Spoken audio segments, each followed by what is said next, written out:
Hey guys, we're going over the top 5 things before starting a production. Now, when you start a production, you want to be inspired. I know it sounds cliche, but it's very important that you go in with a purpose. You're going to create something out of nothing. That's beautiful. Enjoy that. Keep in mind, there's nobody else in this earth in their careers that do that. You're making art here. So, as you can see, here's a track that I created. And it was the purpose was I was listening to the early Katy Perry stuff, very, very early stuff. So that inspired me to create this. Now, I have a method that I start. That's number one thing. Start with method. Start with a system. Meaning, are you starting with a bass? Are you starting with drums? Are you starting with a chord progression? First thing I did, I started with a drum track. Literally, I just open easy drum, if I'm not mistaken. I just started with the groove and then I started replacing the sound. So this was the groove.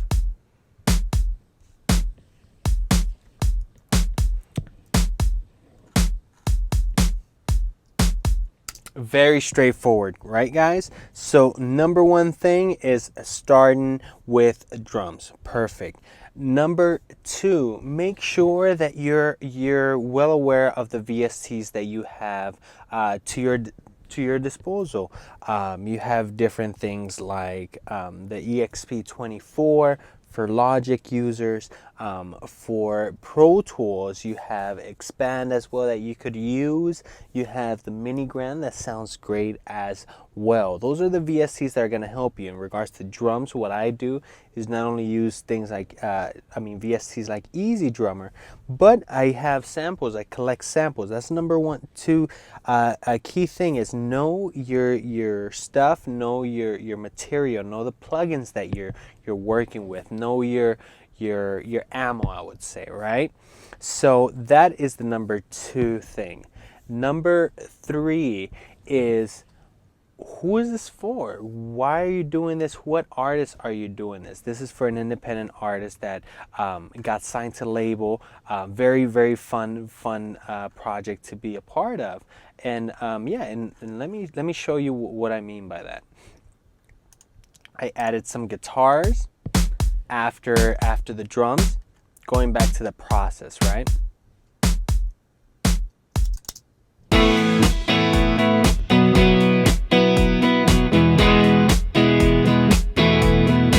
And then from there, I added bass.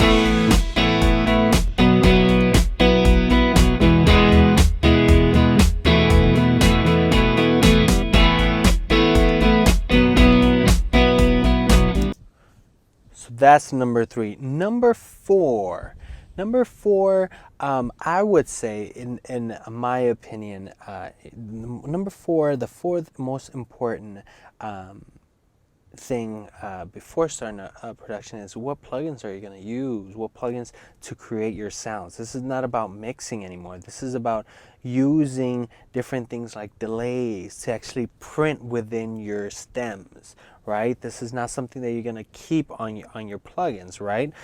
Printing, meaning you're going to actually bust it out, it's something that it's going to be part of the artifact, right? What are you going to use? I in my opinion, for synths, I like to use things like RComp and just create this ruggedness to the synths. That's good. LA3A, something that I could print into it, so it could be part of the actual file, I would say. And number five is, be inspired, have fun, don't force it. And I really mean this, guys. And once again, I'm not trying to sound cliche, but if something feels forced while you're creating, it may not be the right thing to do. Always get in a flow. In order to get a flow, is you keep going, you keep working on your productions. Always do it. Keep in mind, creativity is a muscle. You always have to be working it out. So guys, those are my 5 top things to do before a production. Take care.